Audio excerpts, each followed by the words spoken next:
She cornered my fiancé, cried to my parents, and pretended to be fragile. I made her watch the only man she wanted choose me. The phrase still echoed in my mind as I held Caleb's phone. My hands were freezing, even with the August sun streaming through our apartment window. The screen showed a sequence of messages I shouldn't have seen. Or maybe I should have. Maybe the universe had its own plans for justice. Caleb, I need to talk to you. It's urgent. Please, don't tell Avery. She wouldn't understand. Brooke, my cousin, the girl I defended in high school when other girls called her weird. The woman I consoled when her engagement ended 2 years ago. The same person who was now sitting in my parents' living room, eyes red from crying, while my mother stroked her blonde hair and murmured words of comfort. But I'm getting ahead of myself. Let me go back 3 months. June. The scent of jasmine perfumed my parents' garden when Caleb and I announced our engagement.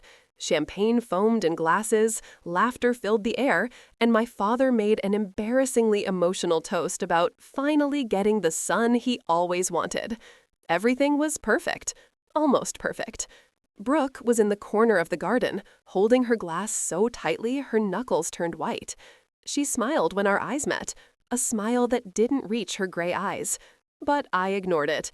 After all, Brooke had always been a little intense, dramatic. My mother used to say she felt things more deeply than others. What I didn't know was that she was feeling something specific, something for Caleb. 3 days after the engagement, Caleb came home with a strange expression. Not exactly guilt, more like discomfort. He placed his keys on the kitchen counter with a metallic clink that sounded too loud in the silence. Brooke stopped me in the parking lot today, he said, avoiding my gaze. At work. My stomach clenched. What? What do you mean at your work? She was waiting in the parking lot, said she needed to give me something. He pulled a crumpled envelope from his pocket. A letter. For you. I opened it. Brooke's delicate handwriting covered 3 pages. Dear Avery, I know you'll be upset with me, but I need to be honest.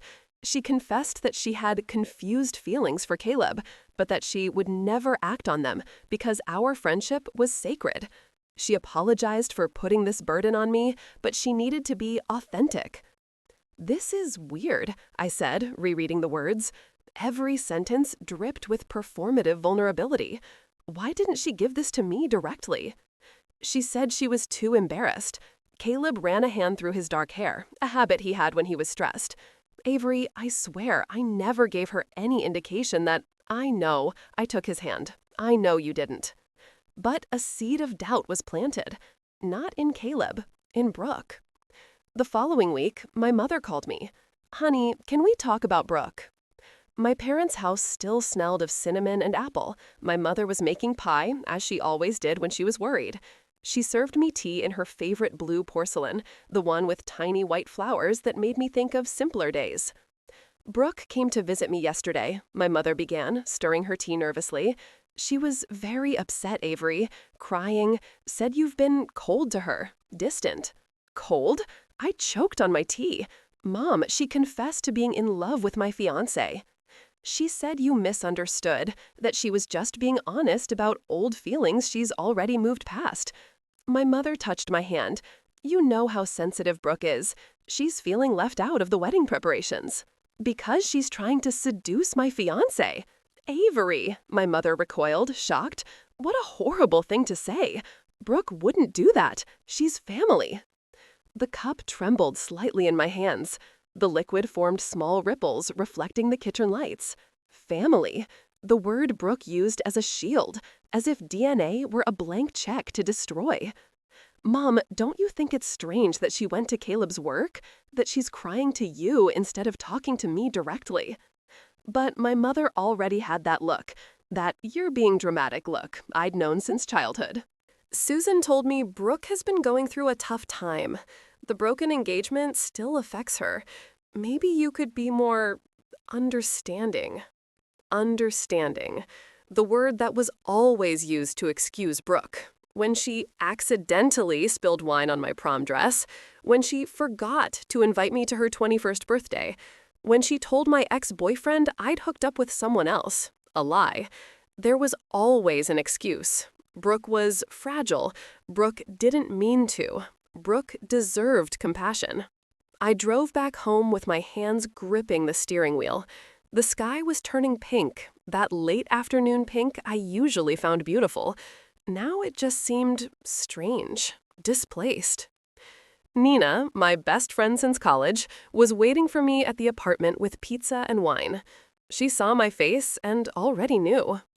"Your mom defended Brooke again," she said. It wasn't a question. "How did you know?" "Because I've known you for 10 years, and for the past 10 years, your family has always defended Brooke." Nina poured wine into 2 large glasses. "Let me tell you something you're not going to like to hear." I sat down, prepared. "Brooke isn't in love with Caleb," Nina said, her brown eyes fixed on mine. "She's obsessed with the idea of having what you have. Always has been." That's true. Think about it. When you got that scholarship, Brooke suddenly developed severe anxiety and needed constant attention. When you got the job at the architecture firm, she had a crisis and temporarily moved into your parents' house. When you started dating Caleb, suddenly her engagement mysteriously ended and she was devastated. I opened my mouth to protest, but the words didn't come. Because Nina was right. God, she was always right. "She doesn't want Caleb," Nina continued. "She wants to destroy you, wants you to doubt him, doubt yourself, doubt everything. And it's working." I drank the wine in one gulp. The bitter taste made me wince. "So what do I do?" Nina smiled. It wasn't a kind smile. It was the smile of someone who understood battles. "You play her game, but you play it better." The following weeks were a masterclass in manipulation, but this time I was watching, taking notes. Brooke would casually show up at places where Caleb and I were, at the grocery store, at the gym. Once, she was just passing by the restaurant where we had a reservation for our 2-year anniversary. "What a coincidence!" she exclaimed, her eyes wide with fake surprise. I was just, well, never mind. "You two look so happy." Her voice broke slightly on the last word. Caleb became uncomfortable. I noticed how his shoulders tensed, how he avoided looking directly at her. Good, he was starting to see. But it was the 4th of July barbecue at my parents' house that everything escalated. The garden was decorated with American flags and white lanterns. The smell of burgers and hot dogs floated in the warm afternoon air. Kids ran across the lawn with sparklers, their laughter mixing with the sound of country music on the radio. Brooke arrived wearing a white summer dress. Simple, innocent, calculated. She spent the entire afternoon orbiting Caleb, offering him beer, laughing at his jokes a little too loudly, touching his arm when she spoke, subtle movements, nothing that could be called inappropriate. But I saw it. Nina pulled me to the side of the house where no one could hear us.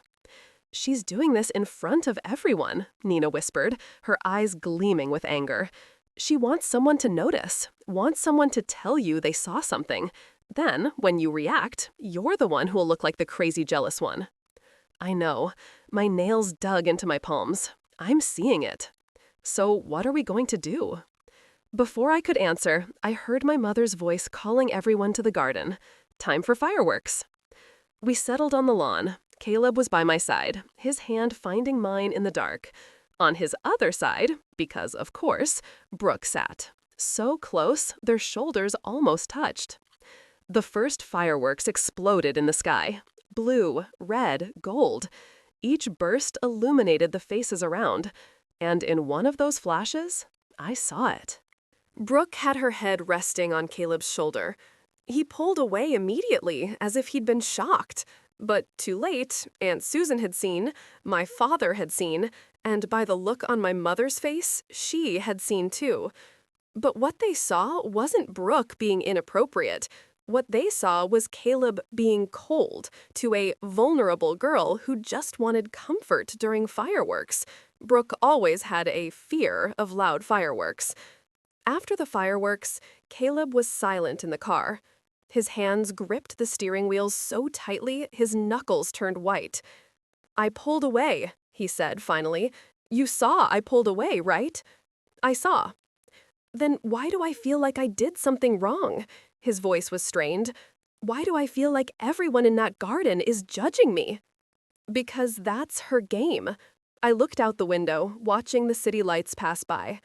"She plays vulnerable, puts you in a position where any reaction from you seems cruel. If you reject her too directly, you're the monster. If you're gentle, you're leading her on. You can't win." "This is sick." "Yes, it is." 3 days later, I received a call from my mother. "We need to talk, your father and I, with you and Caleb. It's important." The meeting was scheduled for Saturday, at their house. Just family, my mother said, which meant Uncle Richard and Aunt Susan would also be there. I knew what was coming, but I didn't expect it to be so devastating. We were all sitting in the formal living room, the one my mother only used for serious occasions. The air was heavy. No one had touched the tea she had served. "Caleb," my father began, his voice grave, "we need to discuss your conduct regarding Brooke." Caleb turned pale. "My conduct?" "Susan reached out to us. She's concerned." My mother avoided my eyes. "Brooke has been crying constantly. Says you send mixed signals." "Mixed signals?" I stood up, my voice coming out louder than I intended. "He barely talks to her." "Avery, sit down." My father used his "don't challenge me" tone. "This isn't about you." "It's not about me?" I laughed, a humorless sound. "She's trying to steal my fiancé, and it's not about me." "Steal?" Aunt Susan finally spoke, her voice trembling. "My daughter isn't trying to steal anything. She's just confused. Her feelings are valid." "Valid?" Caleb finally found his voice. "She stalks me, shows up at my work, sends me messages saying she needs to talk to me in secret. That's not confusion. That's harassment." The silence was deafening. Uncle Richard turned red. "Are you calling my daughter a harasser?" "I'm telling the truth." "The truth," my mother said softly, "is that Brooke is a wounded young woman who is trying to process complex feelings. The truth is that perhaps you two should have been clearer about boundaries from the start." I felt like I'd been punched in the stomach. "Clearer? Mom, we got engaged. What boundary is clearer than that?" But my mother just shook her head, with that expression that said I was being irrational, dramatic, exaggerated. Nina was right. Brooke had orchestrated everything perfectly. She was the victim. I was the villain without compassion. And Caleb was the cruel man who rejected a fragile girl. We left that house in silence. The night air was damp, a precursor to a storm. Lightning flashed in the distance. In the car, Caleb finally spoke. "Your family won't be at our wedding, will they?" The question hit me like a slap, because for the first time, I realized he was right. As long as Brooke continued her game, as long as my family continued to be her soldiers, there was no way to reconcile. "I don't know," I whispered. "I don't know anything anymore." But one thing I did know, I wasn't going to let Brooke win. Not like this. Not without a fight. And fighting, I realized, meant playing by different rules. Meant stopping trying to convince people who had already chosen a side. Meant finding the truth, the proof, the weapon. Meant discovering who Brooke really was, and exposing her. If you're enjoying this story, please like and subscribe to the channel. Share in the comments if you've ever gone through something similar. The investigation began on a rainy Tuesday. Nina and I were sitting on the floor of my home office, surrounded by papers, old photographs, and my open laptop. The bluish light of the screen illuminated our focused faces. "If she's doing this to you," Nina said, flipping through old photo albums, "she's done it before. People like that, they have a pattern." I studied a photo of Brooke and me at 16, prom. My blue dress, which had mysteriously been accidentally stained with red wine by her hours earlier, I had to wear my mother's backup dress. Brooke was radiant in that photo. Too happy. "Remember Autumn?" Nina suddenly asked.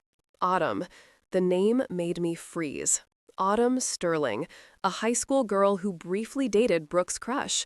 After 3 weeks, they abruptly broke up. Autumn changed schools shortly after.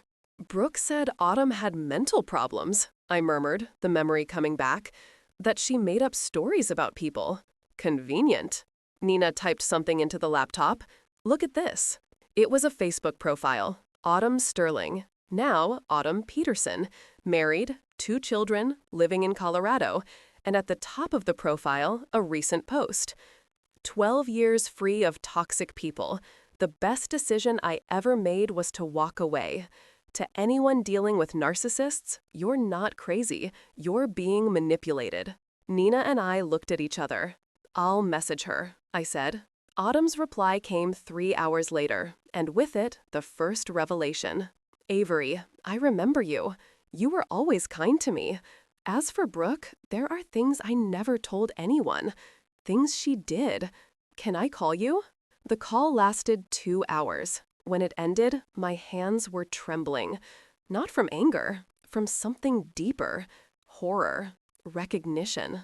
Autumn told how Brooke systematically destroyed her relationship with Tyler, the crush. How she spread subtle rumors, how she faked text messages making it seem like Autumn was cheating on Tyler. How she played the concerned friend while planting poison. But the worst, Autumn said, her voice dropping lower, was when I realized she enjoyed it. The drama, the pain. It was like she fed off it. "Why did you never say anything?" I asked. I tried. No one believed me. Brooke was the sweet girl. I was the disturbed one. The more I tried to expose her, the crazier I seemed. So I just ran away. After hanging up, I felt nauseous. Because Autumn's story wasn't unique. It was a mirror of what was happening to me. Nina touched my shoulder. "You need more proof. Proof they can't ignore." The proof came from where we least expected it. Caleb had a habit of leaving his phone unlocked when he was home. I had never snooped before. But that night, as he slept after an exhausting day, I picked up the device. Brooke's messages were extensive, obsessive. "You don't understand how invisible I feel when you ignore me. I just need 5 minutes. Please, don't tell Avery. She wouldn't understand our connection. Soñé con você ontem. Era tão real. Éramos felices. I dreamed about you yesterday. It was so real. We were happy." Message after message. Some sent at 3 a.m., others during Caleb's work hours. All desperate. All crossing boundaries. And Caleb? His replies were polite but firm. "Brooke, please stop messaging me. This isn't appropriate. I love Avery. There's no connection between us. If you need to talk to someone, talk to Avery or your family, not me." I should have felt relief. Caleb was doing everything right. But what I felt was anger. Anger because he never showed me these messages. Anger because he was protecting Brooke by keeping it a secret. When I confronted him the next morning, Caleb looked exhausted. "I didn't show you because I didn't want to hurt you more," he said, running his hands through his face. "And because, honestly, I was scared. Scared of what? That you would blame me, that you would think I was encouraging her somehow." He looked at me, and I saw real vulnerability in his eyes. "I don't know how to act anymore, Avery. Everything I do seems wrong." I understood. Brooke wasn't just manipulating me. She was manipulating Caleb, too, making him doubt himself, turning him into a hostage of the situation. "She's winning," I whispered. "No, she's not." Nina entered the kitchen. She had slept on our couch. In her hands, her own phone. Because I found something better than messages. What Nina found was pure gold. A former coworker of Brooke's, someone who had witnessed Brooke playing the exact same game with another married colleague, someone who had documented everything with emails to the company's HR department. emails detailing how Brooke was fired for inappropriate conduct and harassment. She was fired? I could barely believe it, but she said she resigned because she was stressed. Lie number 347, Nina said dryly. She harassed a married man. When he rejected her, she accused him of harassing her first. The company investigated. They found her messages, the lies, and they fired her. But there was more. Brooke's broken engagement? It wasn't because the fiancé cheated on her, as she always claimed. It was because he discovered she was obsessed with another man, a man who didn't want her, a man she stalked on social media, casually showed up at his favorite places, sent anonymous gifts to. Pattern. Nina was right. There had always been a pattern. That night, I sat on the shower floor, hot water cascading over me, and for the first time in weeks, I cried. Not from sadness, from anger, from relief, from something that felt dangerously close to empowerment. Brooke wasn't just an envious cousin. She was predatory, calculating, and she had done this before, multiple times. But this time, she had picked the wrong person. Because I wasn't going to run away like Autumn. I wasn't going to stay silent while my family painted me as the villain. I wasn't going to let Caleb carry this guilt alone. I was going to expose her, publicly, devastatingly, irreversibly, and I knew exactly how. The wedding was in 6 weeks. Traditionally, there would be a rehearsal dinner 2 days before. All the family, all the friends, everyone gathered. We're keeping the rehearsal dinner, I told Caleb and Nina, but we're adding a surprise element. Nina smiled. It wasn't a kind smile. A presentation? A presentation, I confirmed, with slides, emails, messages, everything. This will destroy your family, Caleb warned.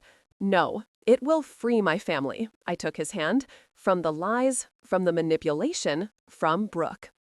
But I hadn't foreseen one thing. Brooke was planning her own grand finale, and it would be much more devastating than I imagined.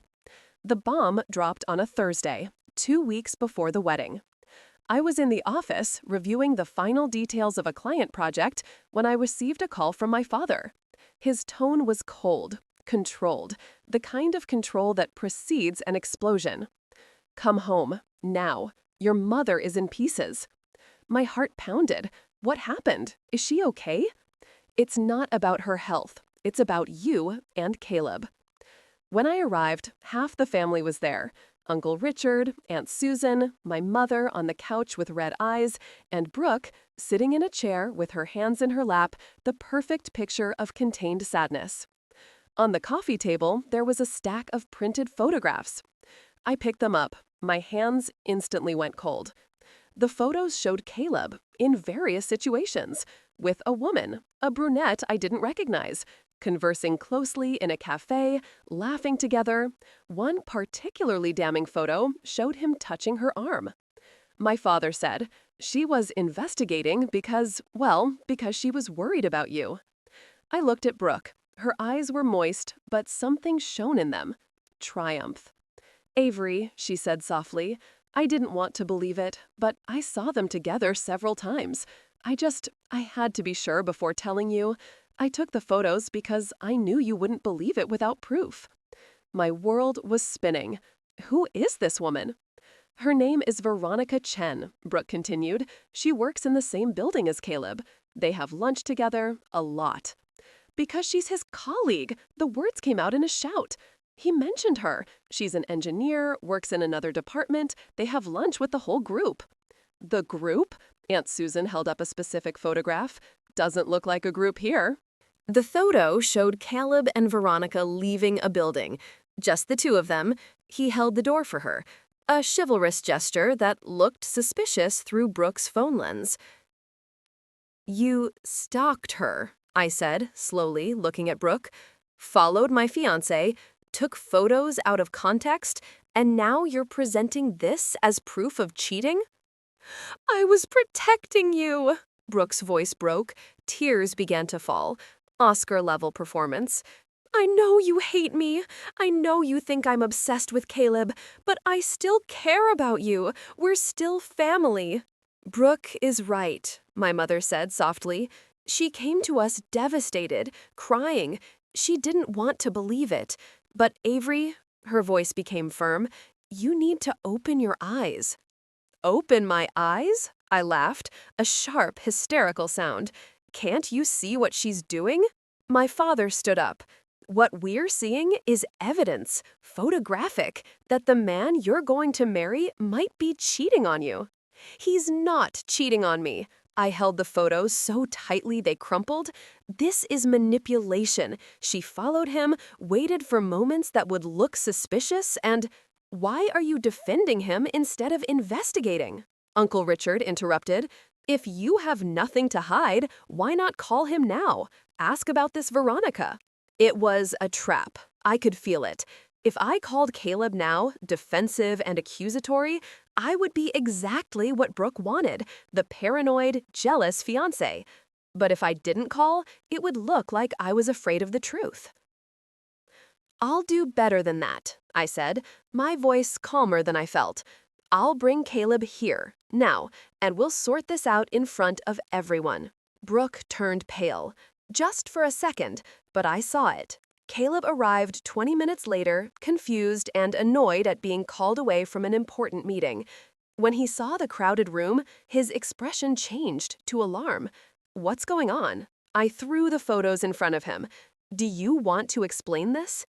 He picked them up, examined each one, and then he laughed, a genuine laugh of disbelief. Are you kidding me? This isn't funny, Aunt Susan stood up. Are you cheating on Avery with this woman? Veronica Chen? Caleb was still laughing, but now there was anger in his eyes. Veronica Chen is married, happily married, to a woman. Her wife works on my floor. The three of us, Veronica, Jess, and I, have lunch together every Tuesday. She's a lesbian, for God's sake. Silence. Caleb turned to Brooke. You knew this. You had to know. Because to take these photos, you had to follow me for weeks, had to see me, Veronica, and Jess together. But you cropped Jess out of the photos, purposefully. Brooke opened her mouth, closed it. Her tears miraculously dried. I didn't know she was married, she whispered. How was I supposed to know? Because she wears a wedding ring, Caleb said coldly, and talks about her wife constantly. But let me guess, you never got close enough to hear the conversations. You just took photos from a distance, photos you knew would look bad. It was Nina who walked in at that moment. She had parked outside, waiting for my signal. In her hands, a laptop. Sorry to interrupt, she said, completely unapologetically, but since we're exposing truths, I have a few to share. The laptop opened on the coffee table. Nina clicked a few keys. The screen showed an email thread. These are emails from the HR department of Brooke's last company, Nina began, legally obtained through a former employee who witnessed her actions. Emails detailing how Brooke harassed a married colleague, how she was warned, how she escalated the behavior, and how she was fired for inappropriate conduct. That's an invasion of privacy, Aunt Susan shouted. This is a public record of a corporate investigation, Nina replied calmly. But there's more. The screen changed, text messages. The messages Brooke sent to Caleb, dozens of them, hundreds, all with timestamps, all showing a pattern of obsession. She sent 347 messages to Caleb in the last 3 months. Caleb replied 12 times, all his replies setting boundaries, all ignored. My father was pale. Brooke, is this true? But Brooke wasn't looking at anyone anymore. Her eyes were fixed on the floor. Her hands trembled. And there's one more thing, I said, picking up my own phone. I talked to Autumn Sterling. Remember her, Brooke, from high school?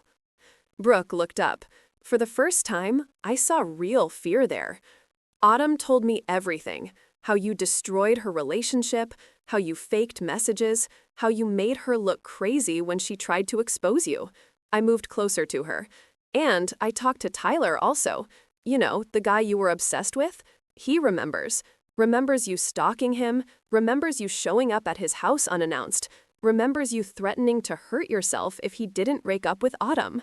Enough, Uncle Richard exploded. You're making up stories to attack my daughter. We're presenting facts, Nina said. Verifiable facts, witnesses, evidence, something Brooke doesn't have, just out-of-context photos and manipulative tears. It was Caleb who delivered the final blow. I have security cameras in my apartment, he said calmly. Cameras I installed because strange things were happening. Packages disappearing, door being left unlocked. And guess what the cameras showed? He picked up his own phone, showed a video.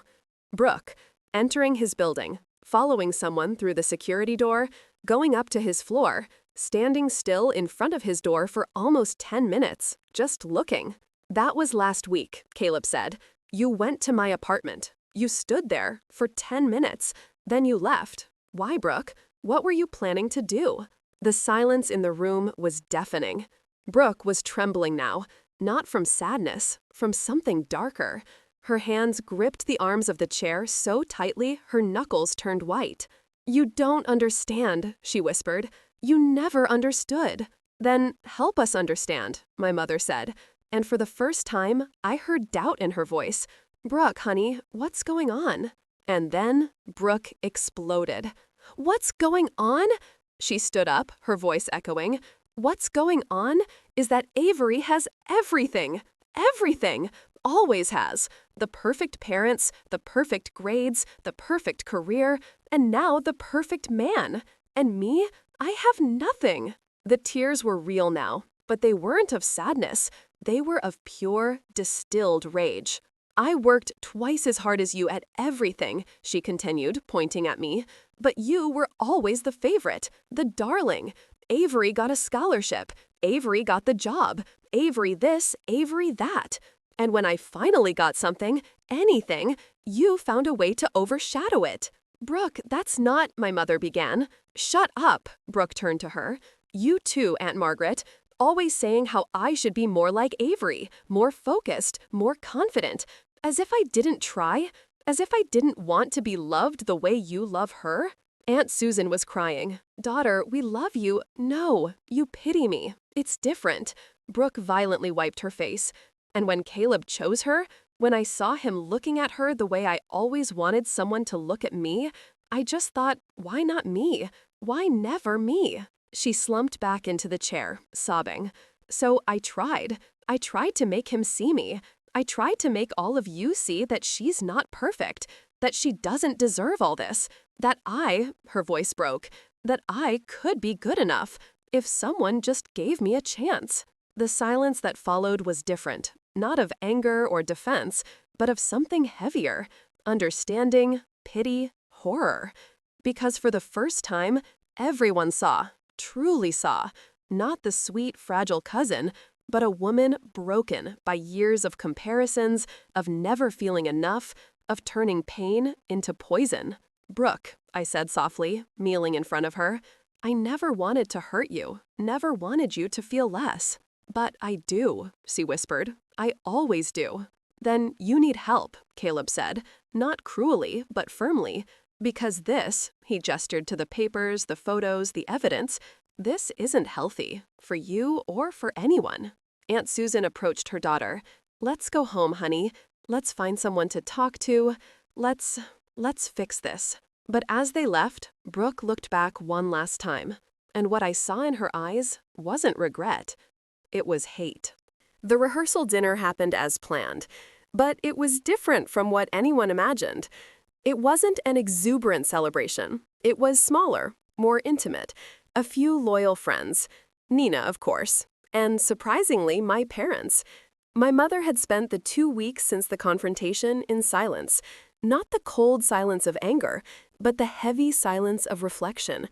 On the morning of the rehearsal, she called me. Can I see you before dinner? We met at a small cafe, the one with the scent of fresh bread and roasted coffee. She ordered chamomile tea, something she only drank when she was trying to calm down. I failed you, she said without preamble. I blinked. Mom, let me finish. Her hands trembled around the cup. For years, Avery, I knew something was wrong with Brooke. Little things, how she'd get when you achieved something, how she'd tell stories that didn't add up. But I ignored it because, her voice broke, because Susan is my sister, and Brooke was fragile, and you were strong, and I thought you could handle it. Tears streamed down her face now. I made you handle it because it was easier than confronting the truth, that my niece was sick, that she needed help we didn't want to admit. And by doing that, I let her hurt you. I let her torture you. I chose false peace instead of protecting you. I held her hand. My own vision was blurred. Do you believe me now? I always believed you, she whispered. Deep down, I always knew. I just didn't want to see. Forgiveness didn't come instantly. It wasn't a movie moment where we hugged and everything healed, but it was a beginning, the first real step of many that would come. The dinner was small but beautiful. White candles lit the private room of the restaurant. Nina made a hilarious toast about surviving psychotic cousins and still getting married. Everyone laughed, even me. Caleb held my hand under the table. "Are you sure about this?" he asked softly. "Getting married after everything?" "More sure than ever," I replied, "because now I know you stay, even when it gets hard, even when my family goes crazy. You stay. Always," he promised. Brooke wasn't there, of course. She was at a treatment clinic in Oregon, starting what her therapist called deep trauma and behavioral pattern work. Aunt Susan and Uncle Richard had canceled last minute, still processing, still in denial, still hurting. But 3 days before the wedding, I received a letter. The handwriting was Brooke's, but the words felt different, less performative, more raw. "Avery, my therapist said writing this might not be appropriate yet, that I'm still processing, but I need to say it.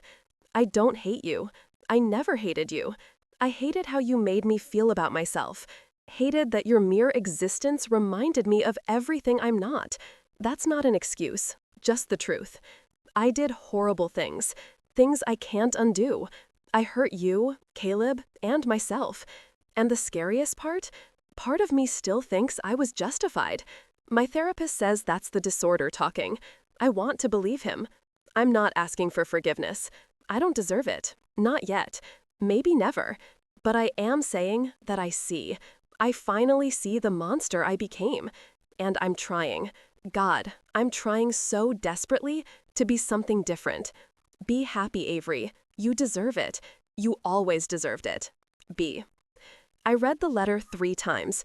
I cried the first time. I was angry the second. The third time, I felt something I didn't expect. Hope. Not for our relationship. That was broken beyond repair. But hope that Brooke could heal, could find peace. "Are you going to reply?" Nina asked, reading over my shoulder. "Not now," I said. "Maybe in a few months, or years, when she's truly better, when I'm ready.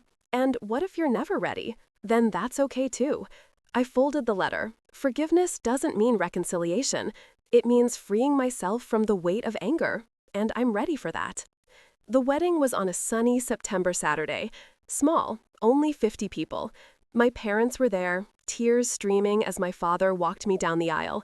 He whispered in my ear, "I'm proud of you, for the woman you are, for the strength you've shown." Caleb and I wrote our own vows. His included, "I promise to believe in you, even when the whole world doubts, especially when the whole world doubts." Mine included, "I promise to choose you every day, even when it's hard, especially when it's hard." There was no drama, no cousin showing up to object, no last-minute meltdown, just love. Simple, real, hard-won. At the reception, Nina pulled me aside. "You did it," she said, her eyes shining. "You didn't just survive, you won." "I don't know if won is the right word," I replied, watching Caleb laugh with friends. "It feels more like we all lost a little, but we're finding our way back."